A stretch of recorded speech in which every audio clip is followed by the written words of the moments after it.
Hello everyone, welcome to my class. In today's class I'm going to start chapter 5. So let me start the class right away. First, quick overview of chapter 5. In chapter 5 we study about an introduction to trigonometric functions. There are 6 trigonometric functions: sine functions, cosine functions, tangent functions, secant functions, cotangent functions, and cosecant functions. The trigonometry of right triangles plays an important role in the study of calculus. First, we study about angles, then triangles, unit circles, trigonometric functions and their graphs, and we finish the chapter 5 studying the coordinate plane. So now let's begin section 5.1, angle measure, special triangles and special angles. Definition: an angle is the union of two rays having a common endpoint called the vertex. The symbol, so this symbol, this angular symbol, this represents the angle. In the first diagram, here BAC, AC is one ray, AB is one ray, A is the common point for both of these rays, which we call a vertex. AC is initial side of the angle, AB is the terminal side of the angle, and angle is here. We denoted here the angle by theta. Similarly, in the second diagram, angle theta. In the third diagram, angle theta. Next, angle measure. The measure of an angle is the amount of rotations from the initial side to the terminal side. So, two ways to measure an angle: in degrees and in radians. Let's talk about angle measure in degrees. A complete circular rotation contains 360 degrees. So that's tiny circle on the top, power to 360. This is a degree, so 360 degree. For example, here's our angle is 45 degree. Here in the second diagram, our angle is 90 degree, and in our third diagram, angle is 180 degree. Next, angle alpha and beta are called complementary if their sum is 90 degree, and angles are called supplementary angles if their sum is 180 degree. Awesome. Now let's move on. Next, triangles and properties of triangle. The symbol, this symbol, is used to represent the triangle. Here is on my diagram, and the triangle is ABC. We denote the opposite side of angle A is by little a, opposite side of angle B by little b, and opposite side of angle C is by little c. The triangles have 3 sides and 3 angles. So here is AB one side, BC on the other side, CA on the other side. Similarly, angle A, angle B, angle C. The combined length of any two sides exceeds that of the third side in triangle. In triangle ABC, the sum of 3 angles is 180 degree, or in radians 2 pi. Next, two triangles are called similar triangles if either one holds same shape but not necessarily the same size. Corresponding angles are equal. Corresponding sides are in the same ratio. Equilateral triangle, triangle that has all 3 angles equal to 60 degree. Isosceles triangle, triangle that has 2 sides of equal length. Bunch of definitions. Next, Pythagorean theorem. In right triangle, here right triangle is at C, so the AB is our hypotenuse, AC is perpendicular, and BC is base. Then this relation is true. Hypotenuse square equals to base square plus perpendicular square. Here A, B, C are called the Pythagorean triples. For example, the ratio 3 to 4 to 5, this 3, 4, 5 represents a Pythagorean triples. Similarly, 6, 8, 10 represents a Pythagorean triples. Similarly, 5, 12, 13 represents a Pythagorean triples, etc. Next, two special right triangles. First, 45, 45, 90 triangles whose sides have ratios 1 to 1 to radical 2. So, in the first diagram here, that's a 45 degree, angle A, angle B 45 degree, angle C 90 degree. So, this is a right triangles at C. So, the perpendicular is 1, base is 1, and hypotenuse is radical 2 units. Similarly, 30, 60, 90 triangle whose sides ratios are 1 to radical 3 to 2. In the diagram here, 60 degree is at A, 90 degree is at C, 30 degree is at B, and the sides here, the perpendicular is 1, base is radical 3, and AB is hypotenuse 2 units. Great. So next, angle measure in radians.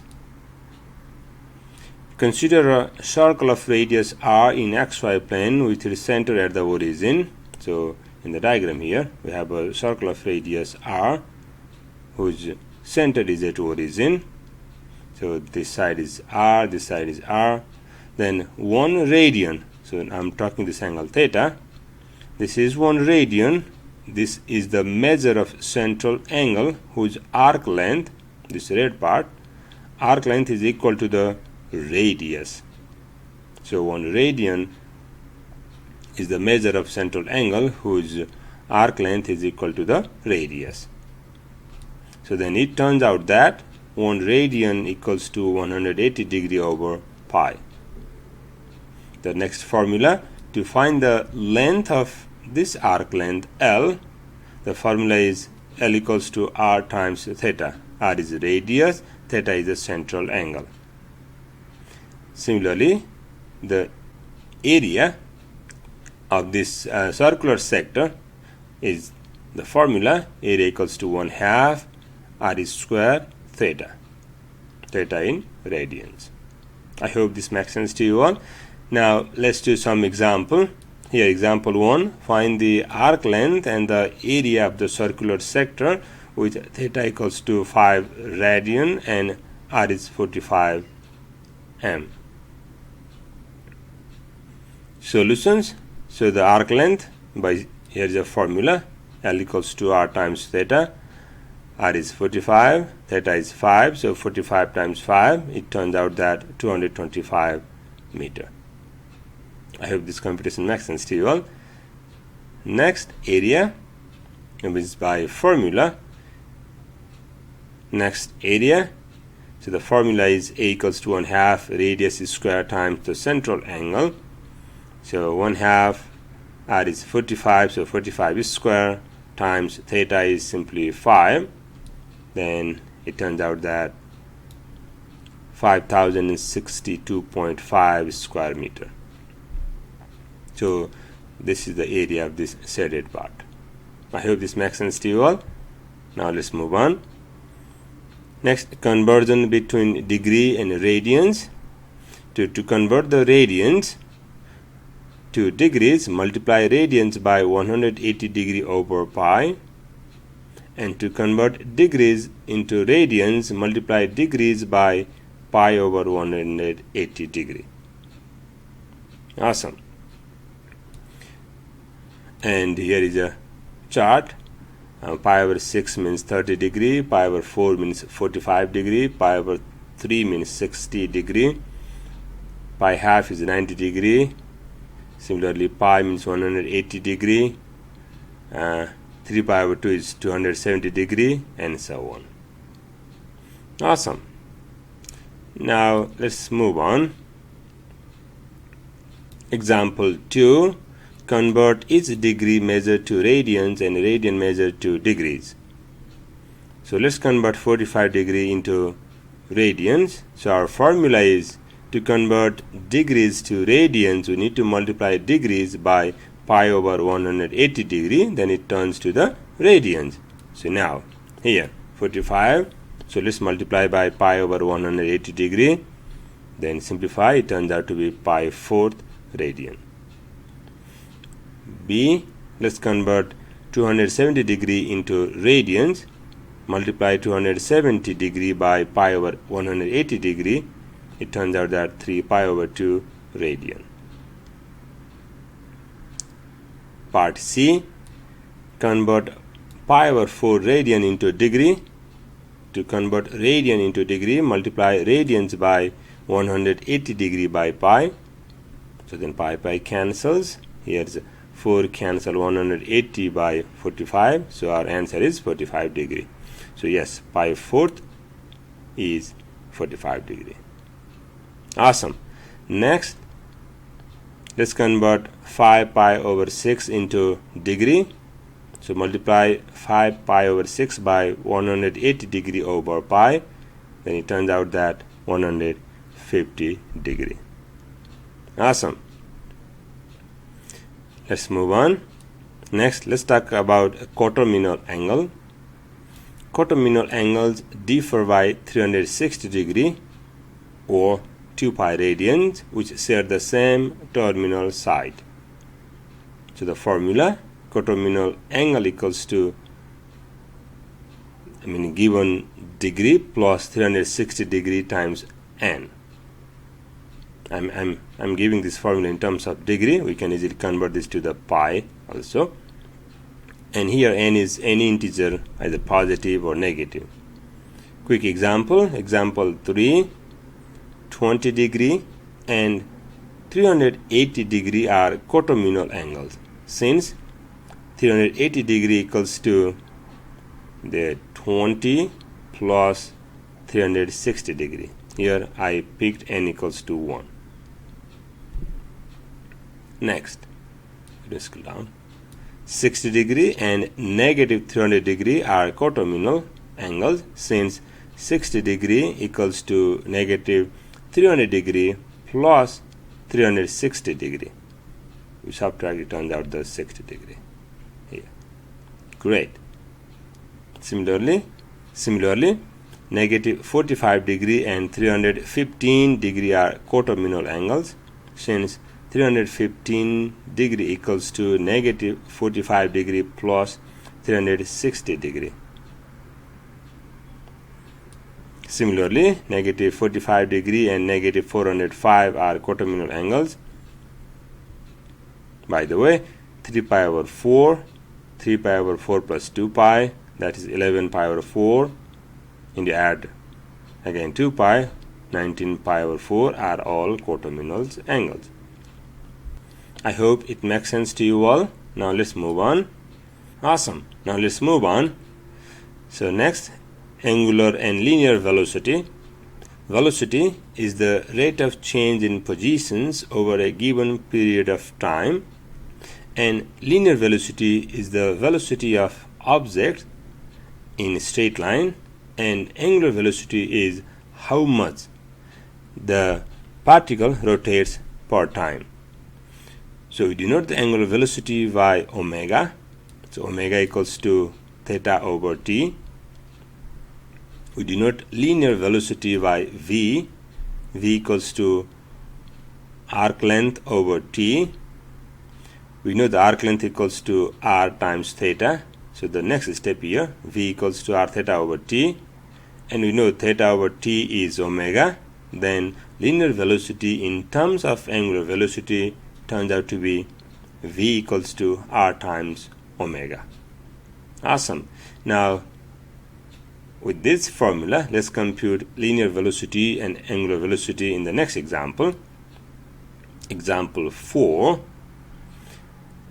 the planet Jupiter's largest moon rotates around the planet at a distance of about 656,000 miles in an orbit that is perfectly circular. So you have a circular motion. If the moon completes one rotation about Jupiter in 7.15 days, answer the questions A through C. Part A. Find the angle theta that the moon moves through in 1 day, means in 24 hours. B. Find the angular velocity omega. C. Find the linear velocity v. So now let's begin the solutions. Part A. Let me scroll down. Yeah. We know one full rotation equals to 2 pi radian. So theta, yes, I'm answering the part A in terms of radians measure. So theta equals to 2 pi times 1 over 7.15. So it turns out that 0.8788 radian per day. I hope this computation makes sense to you all. So next, angular velocity. So by formula, angular velocity is denoted by omega equals to theta over t. We already found theta here, 0.8788 over time is 24. And we need to find out per hour. In 1 day there are 24 hours, right? So it turns out that omega equals to 0.0366 radian per hour. Part C, linear velocity. So v equals to r times omega. R is 656,000 times omega. We computed omega in part B, which is 0.0366.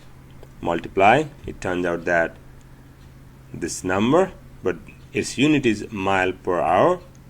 Now we need to convert this mile per hour to mile per second. So let's divide this by 3,600. Then it turns out that the linear velocity v equals to approximately 6.669 mile per second. Great. I hope this makes sense to you all. So we finish these sections. Thank you.